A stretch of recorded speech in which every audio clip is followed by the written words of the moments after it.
የብርቱካንን ኬዝ ማን የፈጠረው ብትል እነዚህ ትርክት ሰባሪዎች ናቸው የፈጠሩት። በጀት መድበው ሰው ኃይል መድበው ድርሰት ደርሰው ጠፍታለች የተባለችው እቺ የ8 ዓመት ህጻን ልጅ በስተመጨረሻም ይህ ሽማግሌ እኔ አግብቻት ነው በማለቱ በሶማሊያ ላይ ከፍተኛ የሆነ ተቃውሞ አስነሳ። ማወቅ ያለባችሁ ነገር ወላሂ አልተቀመጠ በሀገራችን ላይ ክርስቲያን አልነበርሽም? ኧረ እባክህ። እሺ ማን ነበር የክርስትና ስምሽ? መቅደስ። ይስሐቅ 40 ዓመት ሲሆነው ርብቃን አገባ።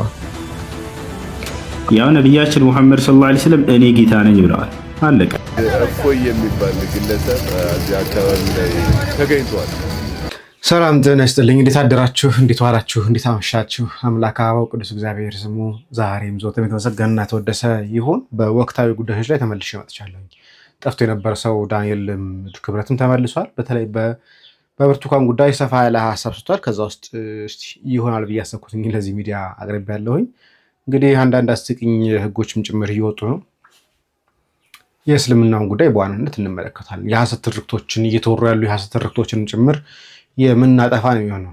ለማንኛውም ግን ከዚህኛው እንጀምር። አዲስ አበባ ከተማ መስተዳደር የሚወጡ ደንቦች ላይማ የሆነ ነገር የሚጠቃቀም ሰዎች አለበት። ይሄ አጓጉል ነገር ምናምን ምን አይነት ደንብ ነው የምታወጡት? ይሄ መደበኛ ያልሆኑ ንግዶችን የጎዳና ላይ ንግድ የሚባሉትን ለመቆጣጠር አዲስ የወጣውን ደንብ አይታችሁታል? ያስደነግጣል እኮ። ድሃ አንፈልግም ነው የሚመስለው። ድሃ ከተማ ውስጥ አንፈልግም።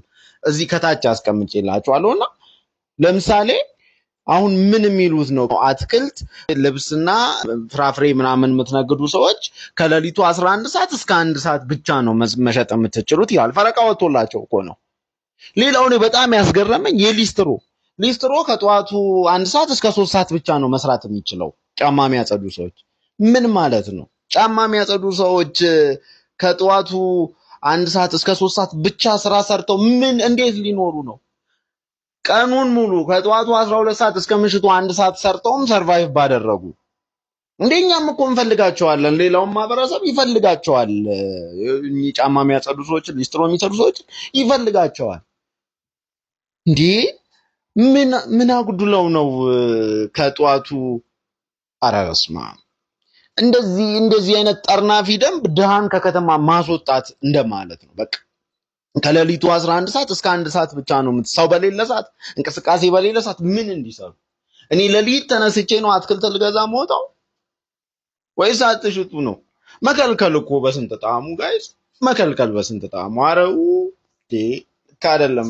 ድሃ ተበደለ ፍትህ ተጓደለ። ማርያም በጣም ነገርሽ ህጉን ትናንትና እንዳየሁት ነበርና እየገረመኝ ነበረው። አሁን አንዲት እናት እንዴት ነው ሌሊት 11 ሰዓት ተነስታ ወጣ ሽንኩርትና ቲማቲም ገዝታ የምትመጣው? እሺ ጫማ ሰፊ ውስጥ እንደው የመንግስት ሰራተኛን ኮንሲደር ተደርጎ ነው ከ1 ሰዓት እስከ 3 ሰዓት ድረስ የተባለው ይባል። ሻይ ቡና ጮርናቄ የሚሸጡ ሰዎች ሰዓት ገደብ የሚወጣበት ምክንያት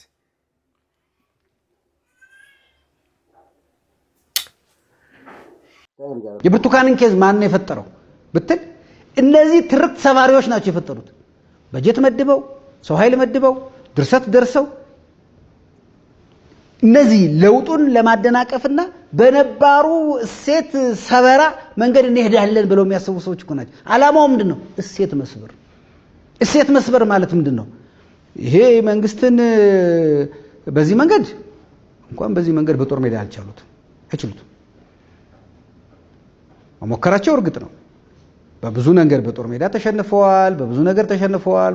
ዓለም አሁን እየተመቻቸው አይደል? ብዙ ነገር ተሸንፎባቸዋል።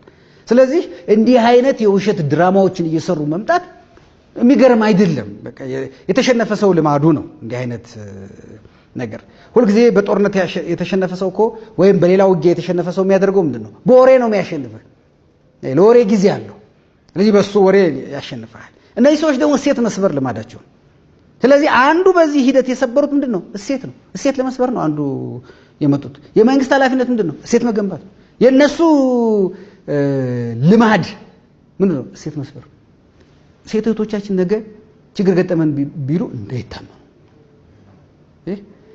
ሰዎች ሁሉ ጊዜ እንደዚህ አይነት ነገሮችን ውሸት ናቸው ብለው እንዳያስቡ፣ የሚያለቅሱ ሰዎች በውሸት ነው የሚያለቅሱት ተብሎ እንዲታሰብ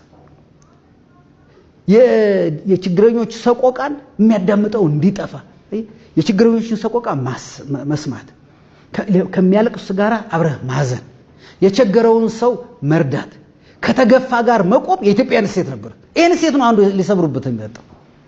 መንግስት ያደረገው ምንድነው? እሴት ሰበራ መሆኑን ነው ያሳየው። በሌላውም ነገር እኮ አሁን በየቦታው የሚደረገው ይሄ ጽንፈኛ ታጣቂው የሚያደርገው ምንድነው? አንዱ እኮ እሴት ሰበራ ነው። መምህራንን ይገላል። ይሄ ምንድነው? ኢትዮጵያን የተማረ ግደለኝ በሚል የኢትዮጵያ ማህበረሰብ ውስጥ መምህራንን እንደመግደልና አትማር እንደማለት የእሴት ሰበራ አለ። ይሄ እኮ ከድሮ ያልተላቀቀ በድሮ ትርክት ውስጥ ያለ ያኔም የኢትዮጵያን የተማሩ ሰዎች የጨፈጨፈና ያስጨፈጨፈው ትርክት ነው። አሁን መጥቶ ትምህርት ይዝጋ፣ መምህራንን ግደል፣ ተማሪዎች አትማሩ የሚለው እሱ እኮ ይሄ እሴት መስበር ነው። በነገራችን ኦርቶዶክሳውያን በአጠቃላይ አልቀው ሌሎችን ለማስገባት ከተፈለገ መሞከር ነው። ሰላም ለእናንተ ይሁን። ቤተ ክርስቲያኒቷን መድፈር ግን አደጋ ነው። ለሃይማኖቱ የማይሞት የለም። አዎ ከዚህ ቀደምም ብዙዎች ሞተዋል። ነገም ብዙ ይሞታል። ትናንትም ብዙ ይሞታል። ተከባብረን እንኑር።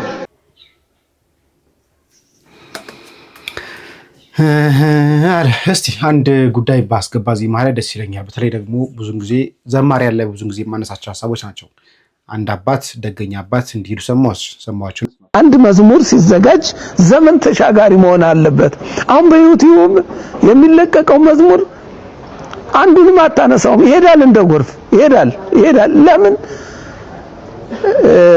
ቃለ እግዚአብሔር የለበትም፣ ፈሪሃ እግዚአብሔር የለበትም። ሊቃውንት አላዩትም፣ ግጥሙን ሊቃውንት አልመረመሩትም። እስኪ አሁን በየአጥቢያ ቤተክርስቲያኑ በየአጥቢያ ቤተክርስቲያናቱ እንትኖች አሉ፣ መርጌቶች አሉ። እስኪ እባክዎን ይሄን ይዩልኝ፣ እስቲ ይሄን ግጥም ይዩልኝ፣ እስኪ ይሄን ዜማ ይዩልኝ ብሎ እንትን ብሏቸው ሊነግሯቸው ይችላሉ። ጸዋታው ዜማ በእነሱ የተሞላ ነው እና በዛ መልክ ማዘጋጀትና መቅረብ ይችላሉ። ሰው ድፍረት ቤተክርስቲያን አትወድም።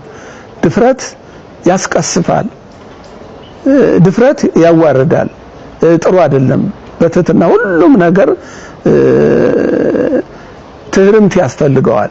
የቤተ ክርስቲያን ለዛ ያስፈልገዋል። አንገትን መስበር ያስፈልጋል። ይሄ ነው።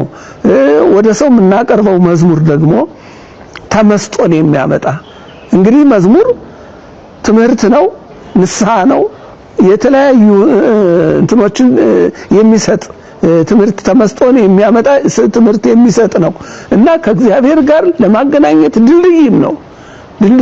ያ ሰው ያን እየሰማ በቃ ራሱን የሚያርምበት የሚያስተምርበት የሚኮተኩትበት መሆን የሚገባው ነው እና ትህትናና ቃለ እግዚአብሔር በጣም በጣም በጣም የአንድ ሳንቲም ገጽታ ናቸው። በነገራችን ላይ እዚህ ቻናል ላይ ዩቲዩብ ቻናል ላይ ብዙ ማስታወቂያዎች ይመጣሉ። የዩቲዩብ ማስታወቂያ ላይ መዝሙር ማስታወቂያ ስላለን መቼም አላደረገው ገና ኦርቶዶክሳዊ ለዛ ኦርቶዶክሳዊ ላይ እንኳን የላቸው እንኳን አይደለም ግጥሙ ዘላቂ ሊሆን እንደነ ኪነ ጥበብ እንደነ ይልማ መዝሙሮች ዘላቂ ሊሆኑ እንደነ ማርታ መዝሙሮች ዘላቂ ሊሆኑ ይቅርና ግጥሙ ውስጥ ያሉት ራሱ ገና ላህዩ ራሱ ኦርቶዶክሳዊ መዓዛ የለውም። ኦርቶዶክሳዊ ሽታ ራሱ የለውም። ዩቲዩብ ላይ እንታይላችሁ ብቻ ተፈልጎም ይዘምራል። ሊቃውንት ያላዩት ያላሱት ማለት ነው። ወደ እስልምናው ልመጣ ነኝ። ታዲያ ምሳ ስለበላችሁ በልታችኋል ብዬ ስለማስብ ይህን ቪዲዮ ላሳያችሁ ነው። ጨምር ወጥ مرق لا اله الا انت سبحانك الا الله مرق نجمر جنت عربو نجمر اسيام بوغو الله ايش بدري كسر كان دي مولولا انت ترغو ኧረ ምንድነው እንዲህ አርገ ግባበት ቱላዒቡከ ወቱላዒቡ ሐላ እንግዲህ ሸይጣን ታገተ እንግዲህ አላህ እንዲህ ያርገ የሚፈታው አቦ ቲክቶክ ለቀቀ እንዲህ ያለ ነው ምን ኖር ሙሳፊር ኧረ ዋራከው ነው ያወጋ ወይኔ መውጋ ሙሳፊር ያለ لا اله الا ገባን ማለት ነው። ስለምን ላይ እንደዚህ አድርገን ገባን። እንግዲህ ትናንትና ጀምሮ አንድ ዜና እየተሰራጨ ነው። ሶማሊያ ውስጥ የ8 ዓመት ልጅ ጠፍታለች ተብሎ ሲታሰብ ነበር። ለካስ ጠፍታ ሳይሆን የመሐመድን ሱና የሚከተል አንድ ሰው ወስዶ ለራሱ አግብቷት ነው። እንስማ። ጠፍታለች የተባለችው እቺ የ8 ዓመት ህጻን ልጅ በስተመጨረሻም ይህ ሽማግሌ እኔ አግብቻት ነው በማለቱ በሶማሊያ ላይ ከፍተኛ የሆነ ተቃውሞ አስነሳ። ሶማሊያ ላይ የተነሳው ቁጣ እቺ የ8 ዓመት ህጻን ለ6 ወራት ያክል ጠፍታ ሲያፈላልጓት ነበር። እናም ከወራት ፍለጋ በኋላ ሼክ መሐመድ የሚባለው ግለሰብ ጋር እንዳለች መረጃው ይደርሳል። እናም ሼክ መሐመድ ምንድነው የሚለው ልጅቷ ነገ ያመጣች ወይም ነገ ያለችው ቁርአን እያስጠናት ወይም ደግሞ ቁርአን እያስተማርኳት ነው ብሎ ነው የሚመልሰው። ነገር ግን ሼክ መሐመድ ላይ ጥያቄ ሲበዛ አባቷ ፈቅዶልኝ እንዲሁ ደግሞ ዘመዷ እቺን ህጻን ልጅ እኔ ጋር አንተ ታስቀምጣ ነው እኔ ያገባሁት ብሎ ነው የተናገረው። ሼክ መሐመድም ለቢቢሲ እንደተናገረው እቺን የ8 ዓመት ህጻን ልጅ ያገባሁት የእምነት ስርዓታችን ስለሚፈቅድ ነው። እንግዲህ ይህን ክስተት ቢቢሲን ጨምሮ የተለያዩ ሚዲያዎች አፕሪል 1 ቀን ጀምሮ እየዘገቡ ነው የሚገኙት። በዚህ ግለሰብ ድርጊት ላይ የእናንተ ሀሳብ ምንድነው? ኮመንት ላይ ጻፉልኝ። እንግዲህ በእስልምና ሱና ነው። በነገራችን ላይ መሐመድ ያደረገውን ነገር እንዳለ ፈርግ እየተከተሉ አርአያውን እየተከተሉ ማድረግ ሱና ነው። መሐመድ የ6 ዓመት ህጻን ልጅ ያገባ፣ እሱ እንደውም 2 ዓመት አሻሽሎ የ8 ዓመት ህጻን ልጅ ያገባ። በእስልምናው ይሄ ነው። ግን ሰብአዊነት የሚባል ደግሞ አእምሮ የሚባል ነገር አለ፣ ማሰብ የሚባል ነገር አለ። እነኚህ ሁሉ እስልምና ጋር አይሰሩም። እስቲ ስለ ጂሃድ እንዲህ እየመከሩ ነው፣ እንስማ። ማወቅ ያለባችሁ ነገር ወላሂ አልተቀመጥም። በሀገራችን ላይ ሀገራችን መሀል ላይ እንደዚህ አይነት ነገር ከጀመርን ሙናፊቁም አልተለየም፣ የአቂዳ ኺላፍ አለ፣ እርስ በርስ መባላት ነው የሚሆንብን። ስለዚህ ማድረግ የምንችለው ነገር ካለ ወይንም የሚሆን አንድ የሚት አድርጋ የሚሆን ነገር ማስቀምጠው እንደ መፍትሄ የፈለገ በሽብር ቢፈረጁ የፈለገ ነገር ቢበል ስማቸው ቢጠለሽም ውሸትም ቢነዙባቸው የኢስላሚክ ቡድኖች ጋርም ተጋግዘንም ቢሆን ሀገራችንን ያለብንን እዳ ኢንሻአላህ በአላህ ፍቃድ ይነሳል። ትግላችን እስከ መጨረሻ ድረስ ነው። በሚዲያ ማውራት ብቻ ሳይሆን ወርደንም ደግሞ እየሰራንበት ነው። በአላህ ፍቃድ እንደዚህ አንልም ምንም ነገር ግን ጊዜው ግን ይመጣል እወቁ። በዛን ሰዓት ላይ ግን ሁላችሁም ራሳችሁን አዘጋጁ። ነፍሶቻችሁን ለአላህ Subhanahu Wa Ta'ala ለመሸጥ ተዘጋጁ። እኛ እግሮቻችን ወጥተዋል ግን ጊዜው ይመጣል ተዘጋጁ። እኔ ወጣቱ ነኝ ይሄን ብቻ ነው የምለው። ጊዜ ይመጣል ተስፋ አትቁረጡ። እናንተ የበላዮች ናችሁ፣ ሙስሊሞች ናችሁ። የአላህ Subhanahu Wa Ta'ala ያወረደው ህግጋቶች ይፈጸማል። ሀገራችን ላይ እንደዚህ መጀመር አይቻልም የሚሉ ይሄ ጠዋቂት አገልጋዮችም አፍንጫቸው ይሰበራል። ከዚህ በፊትም ኢማም አህመድ ረሂመሁላህ እንዳሳካው እኛም እናሳካዋለን ወይም ደግሞ በዛ መንገድ እናልፋለን። ተቀምጠንም መሞታችን አልቀረም። ተቀምጠንም ሰላም አይሰጡም። ስለዚህ ወጣቱ ራስን አዘጋጅ፣ አጠንክር። እስከዛ በምትችለው ሁላ ተንቀሳቀስ። በማንም አጠብቅ። ሁሉም የድርሻውን ይወጣ። እኔ አንድ ተራ ሰው ነኝ፣ አንተም እንደዛው። ሁላችንም የድርሻችንን ግን አይቀርም። በአላህ ፍቃድ በዱዓ እንረሳሳ። ይሄ ጊዜ ይመጣል። ወላሂ ወላ ይመጣልበት። አብሽር በሉ። ጊዜ ይመጣል። እኔ በግልጽ ነው የምነግራችሁ። ኢንሻአላህ ወላሂ አብሽሩ። እኔ ይሄንን ነው አሁን ደጋግሜ የምነግራችሁ። ኢንሻአላህ ልባችሁም አይሰበር። ለዚህ ዲን ወጣቶች አሉ፣ ጀግኖች አሉ። ኢንሻአላህ ሁሉ ነገር እዚህ ጋር አይወራም። ስለዚህ አብሽሩ። አላህ ይዘንላችሁ። ሰላም አለይኩም። እየሰማችሁ አይደለ? ምን እየተባለ እየተቀመረ እየተነገረብን ያለውን ከዛ ኋላ አንዳንድ ሰው ይመጣና እስልምና እኮ የፍቅር ነው የመከባበር ነው፣ እስልምና እኮ ሰላም ነው ደግሞ ይላል። ይሄ በእስልምናው ተቅያ ይባላል። ለሃይማኖት ብሎ መዋሸት። እንዴት አይነት መዋሸት ካላችሁ ደግሞ አንድ ሙስሊም ስትጠየቅ ክርስቲያን ነኝ ትላለች። እሺ ስመ ክርስትናሽን ንገሪ ብሏታል። ደግሞ ሌላ ሰዎች ጥሩ አንዴ የክርስትና ስምሽ ማን ነበረ ንገሪ። የኔ ክርስትና ስም አንተ ተማሪው ይኸውልሽ አንዴ ውሸት እንደ እየዋሸሽ እንዳልነበር ለማወቅ እኔ ራሴን እንትን ላሳይሽ። እንዴ እኔ እኮ ለዋሽ ከፈለኩ እኮ ዋሽቼ እኮ አንዱን ስም መጥቀስ እችላለሁ። ምንም አንቺ ክርስቲያን አልነበርሽም ነው ልንገርሽ? ክርስቲያን አልነበርሽም። ኧረ እባክህ። እሺ ማን ነበር የክርስትና ስምሽ? መቅደስ። በጣም ሰማችሁ?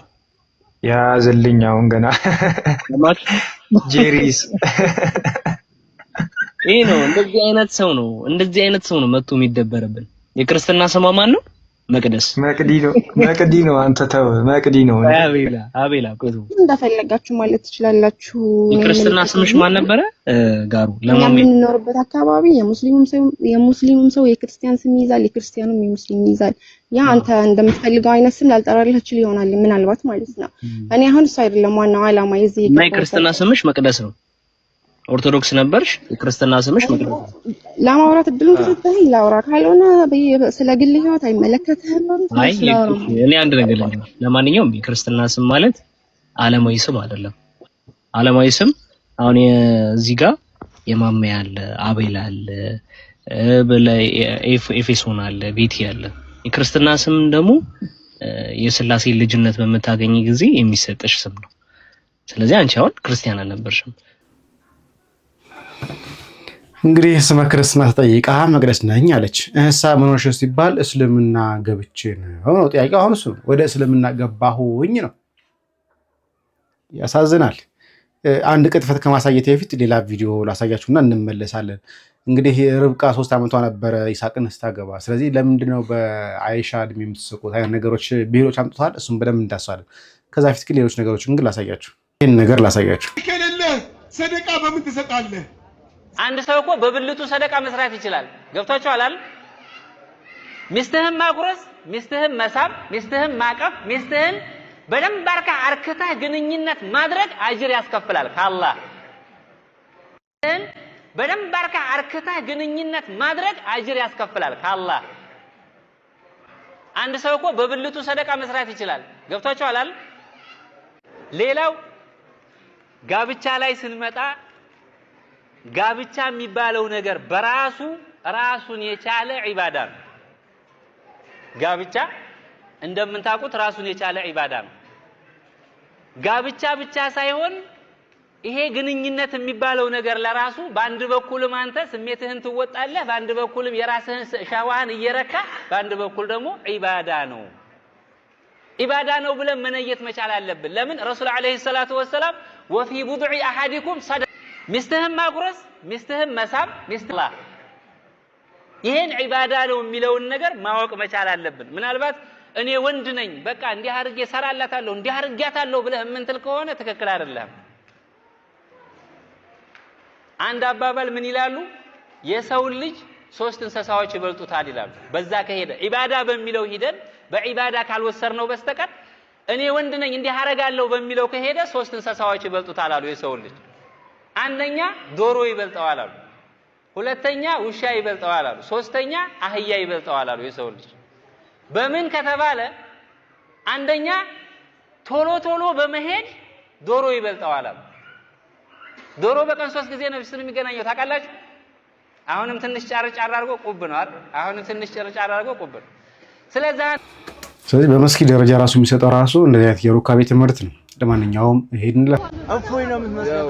እንግዲህ አሰላሙ አለይኩም ወራህመቱላሂ ወበረካቱ። ድንገት ወደዚህ ኮልፌ አካባቢ ስመጣ አንድ እፎይ የሚባል ግለሰብ እዚህ አካባቢ ላይ ተገኝቷል እና በጣም የሚገርማችሁ ነገር ነው። እንዳጋጣሚ በምን አይነት መልኩ መያዝ እንዳለብኝ ትንሽ አስቤ ነበር፣ ግን ነገሩ ቀላል ሆኖ አግኝቼዋለሁ። ይኸው ፊት ለፊት አግኝቼዋለሁ። እሺ እፎይ። እኔ እፎይ አይደለሁም። እኔ ስሜ መክብብ ነው እና እፎይ መምሰል ይችላል። እፎይ መምሰል ይችላል። እኔ ግን እፎይ አይደለሁም። ያው እንግዲህ መምሰል ነው እንጂ መሆን አይቻልም። ልዩነቱ ነው። አሁን የተሰራጨ ያለው እሱ ነው። እፎይ አግኝተነዋል ተብሎና በጣም አስቆ ለማንኛውም እስቲ እንቀጥልኛው ደም ሼር ይደረግ። ወንድም ሁሱን በተመለከተ ወንድም ሁሱ ስለሱ ምንም ማብራራው ነገር የለም። የሚሰራውን ስራ ታውቃላችሁ። ሙሐመድ ሰለላሁ ዐለይሂ ወሰለም እኔ ጌታ ነኝ ብለዋል። አለቀልህ። እዚሁ ጋር ራስ አምጣልከኝ አመጣሁልህ እኛለ በራሱ አንደበት አምጣልኛል ከአንብበው እዚህ ጋር ምን ይላል ይሄ ቃል? እኔ ወደዚህ አድርግልኝ ላንብብልህ። እሺ አዎ አይታይም በደንብ። እኔ የአደም ልጆች ጌታ ነኝ። አመሰግናለሁ። ማን ነው ይሄን ያለው? ልጨርሳ አላበብኩት አልጨረስኩትም። ምክንያቱም ኮንቴክስት እኔ ጌታ ነኝ ያላምጣልን አልከራል ነብያችን መሐመድ ሰለላሁ ዐለይሂ ወሰለም ብለዋል። ግን ጌታ ነኝ ያለ ነብይ ከቅዱስ ቁርአንም ቢሆን ወይንም ከእስልምና አምጣ እያለ ነበር። ያው ነብያችን መሐመድ ሰለላሁ ዐለይሂ ወሰለም እኔ ጌታ ነኝ ብለዋል። አለቀ። ከዚህ በላይ ምን ማሳያና እንድናመጣልህ ነው የምትፈልገው? ሌላ ማሳያ የምትፈልግ ከሆነ ደግሞ ብዙ የምናሳያቸው ነገሮች አሉ።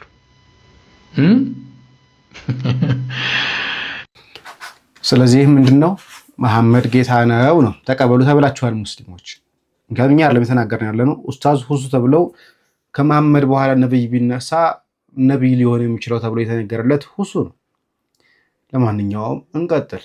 አንዳንድ ቅጥፈቶችን እየሳቅንም ቢሆን የምንመለከተው ነው። ሰፋ ሊል ስለሚችል ይህን ቪዲዮ ለብዙዎች ያርጉት። 7 ቁጥር 17 ላይ ሳራ በ90 ዓመቷ መላእክት ወደ እርሷ መጡና ይስሐቅ እንደሚወለድ ነገሯት። ከዛ በኋላ ደግሞ የሞተችው በ127 ዓመቱ በደምብ ስሙ። ይሄን ካልኩሌሽን በደምብ ተከታተሉሽ ነው። ማን የእርሷ ልጅ የሆነው ይስሐቅ የሞሪያ ተራራ ክስተት ሲባል አብርሃም ልጁን ሊያርደው ወደ ተራራ በወሰደው ጊዜ ነው። አብርሃም እሱ 37 ዓመቱ እሷ ደግሞ 0 ዓመቷ ነበረ። በዚያ ርብቃ 0 ዓመቷ አለ። ከምን አገኘኸው? ምንም ማስረጃ አይጠቅስ። እንቀጥል። ሞሪያ ተራራ ጊዜ ከእድሜውም ስትቀንሰው ከ127 90 ስትቀንሰው 37 ነው የሚወጣው። ይስሐቅ 40 ዓመት ሲሆነው ርብቃን አገባ። ይስሐቅ 40 ዓመት ሲሞላው ርብቃን አገባ ነው እንግዲህ ታሪኩ። እሺ ይስሐቅ 40 ዓመት ሲሆነው ርብቃን አገባ። አሁን እዚህ እሱ 37 እያለ እሷ ደግሞ 0 ነበረች። እሱ ስንት እያለ 38 እያለ እሷ 1 ነበረች። እሱ 39 እያለ እሷ 2 ነበረች። እሱ 40 እያለ ስንት ነበረች? 3 ነበረች። ምክንያቱም ይስሐቅ 40 ዓመት ሲሆነው ርብቃን አገባ ይላል። እሱ 37 እያለ እሷ 0 ነበረች። 0 ዓመት ሲባል መጀመሪያ ሲወለድ ማለት ነው። አንዴ ዛሬ ይስሐቅ ተወለደ። እንግዲህ በደንብ ይዛችሁታል። ስለዚህ ርብቃን ሲያገባት ይስሐቅ እፎይ መልሱን ከመለሰው በፊት አንዳንድ ድረቦችን ሃይላይት ልስጣችሁ ብዬ ነው። ከማግባቱ በፊት ይስሐቅ ከማግባቱ በፊት 37 ዓመት ነበር። እሷን ሲያገባት ግን 40 ዓመት ነው። ስለዚህ እሷ እድሜ ስንት ነው አለ? 40 ነው። እሷ ደግሞ 3 ነች አለ። እስቲ ከመጽሐፍ ቅዱስ ገብተን እንመልከት። እንግዲህ የምንጀምረው ኦሪት ዘፍጥረት ምዕራፍ 22 ጀምረን የምናገኘው ታሪክ ነው። ከቻለን እንደውም ከ20 ጀምረን ብናነበው ደስ ይለኛል። ይህም ከሆነ በኋላ ለአብርሃም እንዲህ ተብሎ ተነገረ፣ እነሆ ሚልካ ደግሞ ለወንድምህ ለናኮር ልጆችን ወለደች። እነርሱም በኩር ኡጥ፣ ወንድሙ ቡዝ፣ የአራም አባት ቀምኤል፣ ኮዛም፣ ዘሃ፣ ፊልዳስ፣ የድላፍ ባቱኤል ናቸው። ባቱኤልም ርብቃን ወለደ። እነዚህን 8ቱን ሚልካ ለአብርሃም ወንድም ለናኮር ወለደች። ረሄማ የሚሏት ቁባት ደግሞ ጥባህን፣ ገአምን፣ ተሻህንን ምናምን ወለደች ይላል። ስለዚህ ርብቃ እንደተወለደች ነው የሚናገረው እንጂ ርብቃ ስትወለድ ይስሐቅ 37 ዓመቱ ነው የሚል ነገር የለም እዚህ ላይ። እሺ እንልና 23 ላይ እንገባለን።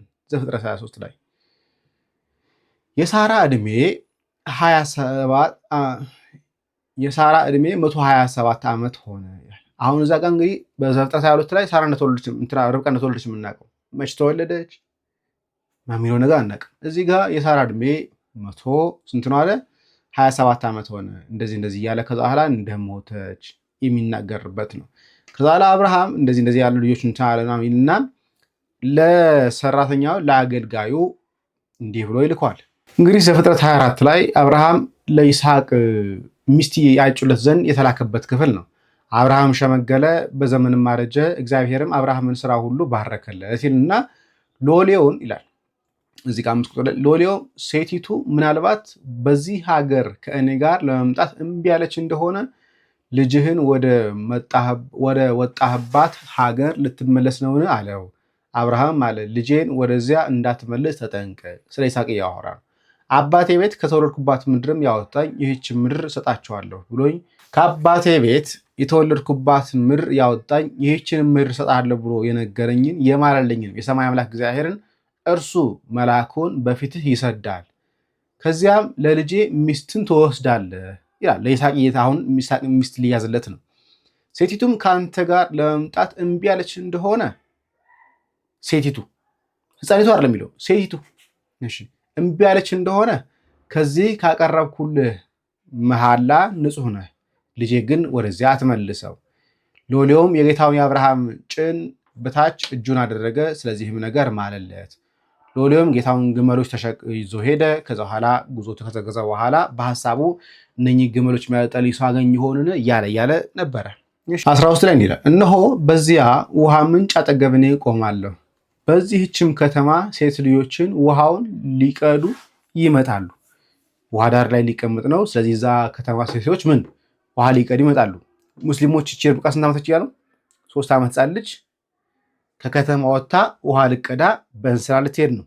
እሺ ውሃ እጠጣ ዘንድ እንስራሽን አዘንብዪ የምላት እርሷ፣ አንተ ጠጣ ግመሎችንም ደግሞ አጠጣለሁ የምትለኝ ቆንጆ የስንት ዓመት ሕፃን ልጅ? በሙስሊሞች ሎጂክ 3 ዓመት። እርሷ ለባሪያህ ለይስሐቅ ያዘጋጃ ትሁን፣ በዚህም ለጌታዬ ምሕረትን እንዳደረግ አውቃለሁ። ይህን መናገሩን ሳይፈጽም ይላል 15 ላይ ይህን መናገሩን ሳይፈጽም ሚልካ የወለደችው የባቱኤል ልጅ ርብቃ እንስራዋን በጫንቃዋ ተሸክማ መጣች። የ3 ዓመት ሕፃን ልጅ ነው የሙስሊሞች ያሉት። ምን እንስራዋን በጫንቃዋ ተሸክማ መጣች ውሃ ልቀዳ። ሚልካ የአብርሃም ወንድም የናኮር ሚስት ናት። እሺ ብላቴናይቱ መልኳ እጅግ ያማረ፣ ሕፃኒቱ አይደለም የሚለው ብላቴናይቱ ነው የሚለው፣ ሕፃን አይደለም የተባለው። ወንድ የማታውቅ ድንግልም ነበረች። አሁን ለ3 ዓመት ሕፃን ልጅ ወንድ የማታውቅ ድንግል ነች እየተባለ የተነገርላት ነው። ለ3 ዓመት ልጅ ወንድ የማታውቅ በ3 ዓመቷ ወንድ ልታውቅ ነበር ማለት ነው። እሺ ወደ ምንጭም ወረደች፣ እንስራዋንም ሞላች፣ ተመልሳ መጣች። ሎሌውም ሊያገኛት ሮጠና ሎሌው ከእንስራሽ ጥቂት ውሃ ታጠጭኝ ዘንድ እለምንሻለሁ አላት። እንግዲህ ሎሌው 3 ዓመት ልጅ እያናገረ ነው። ድክ ምትል ልጅን እያናገረ ነው። እርሷም ጌታዬ ሆይ ጠጣ አለችው። ፈጥናም እንስራዋን ከእጇ አውርዳ አጠጣችው። የ3 ዓመት ሕፃን ልጅ በእንስራ ውሃ ይዛ። እርሱም ካጠጣቸው በኋላ ለግመሎችሽ ደግሞ ሁሉን እስኪረኩ ድረስ ውሃ እቀዳለሁ አለች። የ3 ዓመት ሕፃን ልጅ ግመል ታጠጣ። እዚህ ጋር አንድ ነገር ላስገባ። ግመል ምን ያህል ጋሎን የሚጠጣ ወይ ደግሞ ምን ያህል ሊትር ይጠጣል የሚለውን ነገር እንመልከት። አንድ ግመል እንደምትመለከቱት 200 ሊትር ሊጠጣ ይችላል። አንድ ግመል። የ3 ዓመቷ ሕፃን ልጅ ርብቃ በሙስሊሞች አባባል ግመሎችህን ላጠጣልህ አለችው። የ3 ዓመት ሕፃን ልጅ 200 ሊትር የሚጠጣን አንድ ግመል፣ እሱ ደግሞ ብዙ ግመሎች 10 ግመሎች ነው የያዘው፣ እነዛ ላጠጣልህ አለችው። ፈጥናም ውሃውን ከእንስራ በማጠጫ ውስጥ ገለበጠች፣ ደግሞም ልትቀዳ ወደ ጉድጓድ ሮጠች፣ ለግመሎችም ሁሉ ውሃ ቀዳች። ሰውየውም ትክ ብሎ ይመለከታት ነበር። እግዚአብሔርን መንገዱን አቅንቷል እንደሆነ ወይም እንዳልሆነ ለማወቅ ዝም አለ። ግመሎችም ከወጡ በኋላ እንዲሆነ ሰውየው ግማሽ ሰቅል የሚመዝን ወርቅ ቀለበት፣ ለእጆቿ 10 ሰቅል የሚመዝን ጥንድ ወርቅ አምባር አወጣ። እንዲህም አላት፣ አንቺ የማን ልጅ ነሽ? እስቲ ንገሪኝ፣ አባትሽ የምናድርበት ስፍራ ያገኛልን? አለችው። እኔ ሚልካ ለናኮር የወለደችው የባቱኤል ልጅ ነኝ። በእኛ ዘንድ ለገለባና ገፈራ የሚበቃ ያህል እህል አለ፣ ለማድረግ ደግሞ ስፍራ አለ። ሰውየውም አጎነበሰ፣ ለእግዚአብሔርም ሰገደ። እንዲህ ማለት ቸርነቱ በእውነት ከኛ ላይ ራቀ እያለ ይቀጥላል።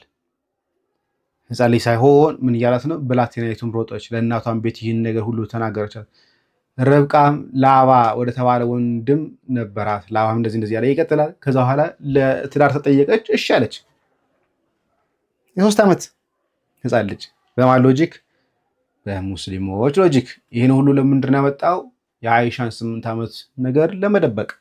እንቀጥል። ለማንኛውም እፎይ የሚመልሰው እንስማ። አሁን ይህን ይይዙና መቼ ነው የተወለደው ብለው ይሰሩልሻል መሰለሽ። ኔክስት ብለው 22ኛው ምዕራፍ ላይ ምን ያህል ስቱፒድ እንደሆኑ ላሳይሽ። ኦኬ እዚህ ጋር አሁን አብርሃም ይስሐቅ እንደተወለደ አይደለ? በ100 ዓመቱ ላይ ምናምን ተወለደ አሉ ነው። ኦኬ ከዛስ ሊሰዋ ልጁን ይዞ ወደ ሞሬ ተራራ ወጣ። ወዴት ወጣ? ወደ ሞሬ ተራራ ሊሰዋ ልጁን ይዞ ወጣ። በስንት ዓመቱ ነው ልጁን ይዞ የወጣው? ወደ ነው ሲመለስ፣ ልብ በይ ሲመለስ፣ ይህም ከሆነ በኋላ ለአብርሃም እንዲህ ተብሎ ተነገረ፣ እነሆ ሚስትህ እነሆ የቱ ጋር ነበርኩ? ለአብርሃም እንዲህ ተብሎ ተነገረ፣ እነሆ ሚልካ፣ ልብ በይ ሚልካ ደግሞ ለወንድምህ ለናኮር ልጆችን ወለደች። አሁን የወለደችው ወይንስ የወለደችው ነው የተነገረው? መጽሐፉ በግልጽ አሁን ወለደች አይደለም የሚለው። አስተዊ እነሱ እዚህ ጋር ልክ እዚህ ኢንስታንት ላይ እንደተወለደች አድርገው ነው የሚስሉት። ዜና ነው የተነገረው ለአብርሃም። አብርሃም ከተራራው ላይ ሲመለስ ሚልካ የምትባለው ደግሞ ለወንድምህ ለናኮር ልጆችን ወለደች ተብሎ ነው የተነገረው።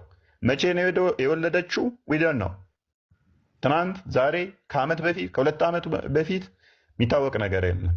ሚልካ እነሱ ግን ምን ብለው ነው የሚተረጉሙት? በዚህ ኢንስታንት ልክ እንደወለደች እሷ ብቻ አይደለም የወለደችው። ላሳይሽ ወይ የተነገረው ዜና ለአብርሃም ርብቃ ተወለደች ተብሎ አይደለም። ወለ ልብ በይ እዚህ ኢንስታንት ላይ ርብቃ ተወለደች ተብሎ ሳይሆን የተነገረው ልብ በይ ሚልካ ደግሞ ለወንድምህ ለናኮር ልጆችን ወለደች። ልጅ ወለደች ሳይሆን የሚለው ልጆችን። የሙስሊሞች ጭንቅላት ግን ምን ያህል የወረደ እንደሆነ እንዴት ቆርጠው እንደሚያነቡ አሳይሻለሁ። ዜናው የተነገረው ርብቃ ተወለደች ብቻ ሳይሆን ልጆች ተወለዱ ተብሎ ነው። አብርሃም ከተራራው ላይ ሲመለስ አብርሃም እነኚህን 8 ልጆች በአንዴ ከተራራ ላይ ሲመለስ እናትየዋ በአንዴ 8ቱን እንዳልወለደች፣ ምክንያቱም በኩር ብሎ አስቀምጦታል። ከዛ በኋላ ቅድም ተከተል አስቀምጧል። 8 ልጆችን በአንዴ እንደዚህ መውለድ ይቻላል? በአንድ ቀን ነው ይሄ የተከናወነው? በአንድ ቀን ነው ይሄ? በአንድ ቀን ነው የተከናወነው? እንዴት ሊሆን ይችላል? በቃ ይሄንኛው እየነገረን ያለው ታሪክ ነው። በቃ ያ ስለዚህ ምንድነው እየነገረን ያለው? እንደው አብርሃም ልጁን ሊሰዋ ወደ ተራራ ላይ ወጥቶ ሲመለስ እነኚህ ሁሉ በአንድ የተወለዱ እያለን ሳይሆን እየተነገረው ያለው ልጅ ወንድምህ ልጆች ወንድምህ እነኚህ ነከሌ የሚባሉ ልጆች ወልዷል እየተባለ እየተነገረው እንጂ አንተ ተራራው ላይ በወጣህበት ሰዓት ወንድምህ እነኚህ ሁሉ ወለደ ማለት አይደለም በአንዴ። እንቀጥል። ይሄ ብቻ አይደለም የሙስሊሞቹ ድድብና። እዚህ ላይ ላሳይሽ። ባቱኤል የመጨረሻው ልጅ ነው ብዬሻለሁ አይደል? ባቱኤል የመጨረሻው ልጅ ነው ብዬሻለሁ። ባቱኤልም ርብቃን ወለደ ይላል። ባቱኤል የሚባለው ደግሞ ርብቃን ወለደ። በሙስሊሞች ጭንቅላት ይስሐቅን ሊሰዋ አብርሃም ወደ ተራራው ላይ ወጥቶ ወንድሙ የአብርሃም ወንድም ማለት ነው 8 ልጆች ወለደ። 8ቱ ልጆች ደግሞ የመጨረሻው 8ኛው ልጅ ደግሞ ርብቃ የምትባል ወለደ በዛው ቀን ውስጥ ማለት ነው። ከዛስ እንቀጥል። ባቱኤልም ርብቃን ወለደ። እነዚህን 8ቱን ሚልካ ለአብርሃም ወንድም ለናኮር ወለደች። ስንቱን? ልብ በይ 8ቱ ሚልካ ለአብርሃም ወንድም ለናኮር ወለደች። 8 ቀደም የቆጠርናቸው ማለት ነው። ስለዚህ እነኚህ በዚህ ቅጽበት ተወለዱ ብለው ነው የሚያስቡት እነሱ። የሙስሊሞች ጭንቅላት ነው ይሄ። ምንም ልናደርግ ምንም ልንተባበራቸው አንችልም። ምክንያቱም ጭንቅላታቸው ከዚህ የተሻለ ሊያስብ ስለማይችል ተር ላይ ሳራ ሞተች የሚል ስላለ በዚሁ ቅጽበት የዛኑ ጊዜውኑ እንደሞተች አድርገው ነው የሚያስቡት። የሙስሊሞች ጭንቅላት ነው። በቃ ምንም ልንተባበራቸው አንችልም። ማች ለኛ ምስክር ሊሆን አይችልም። ምክንያቱም አይሁዶች የፈለጋቸውን ኮመንታሪ ሊያስቀምጡ ይችላሉ። ነገር ግን ራሺ ነው። ራሺ በራሱ ደግሞ ከራሱ ጋር ይጋጫል። ራሺ 3 ዓመቷ ነው ብሎ ቢልም 3 ዓመት ሞላው ብሎ እንደዚህ ካልኩሌሽን ቢሰራ መልሶ ደግሞ ራሺ አስቀድሞ አንዲት ሴት ልጅ ከእናቷ ከአባቷ 12 ዓመት ከ6 ወር ሳይሞላት ከቤት እንደማትወጣ አስቀምጦታል። ስለዚህ ራሺ ከራሱ ጋር ይጋጫል ማለት ነው። ሁለተኛ የአይሁዶችን መረጃ እንቀበላለን ካሉ ደግሞ አይሁዶች በራሳቸው ኮመንት አድርገውበታል ራሺ ላይ። ራሺ ተሳስተሃል ብለው ማለት ነው።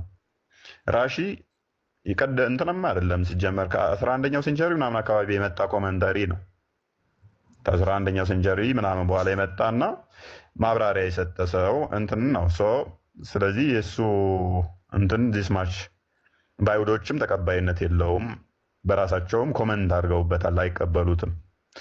ቢቀበሉትስ ቢቀበሉት እኛ ምንም ተጽዕኖ አያመጣብንም ስቲል። ምክንያቱም አይሁዶች ክርስቲያን ናቸው ብለን አናምንም። ለምሳሌ እኛ የሺያዎችን ሙስሊም እዚህ ላሉ ለኢትዮጵያ ሙስሊሞች መረጃ ብለን አናመጣም። አህመዲያ ሙስሊሞች አሉ፣ የነሱን ለኢትዮጵያ ላሉ ሙስሊሞች መረጃ ብለን አናመጣም። ምክንያቱም በአቂዳ ስለሚለያዩ፣ በአስተምሮ ስለሚለያዩ። ስለዚህ አይሁዶች ቢሉ እንኳን እውነት ሊሆን አይችልም ማለት ነው። እንደው እነሱ ቢቀበሉት እንኳን አንደኛ አይቀበሉትም፣ ራሺ ከራሱ ጋር ይጋጫል። ሁለተኛ አይቀበሉትም። ሶስተኛ ደግሞ መጽሐፍ ቅዱሳችን በግልጽ በማሻማ መልኩ 3 ዓመት የሚል ሽታውም የለውም።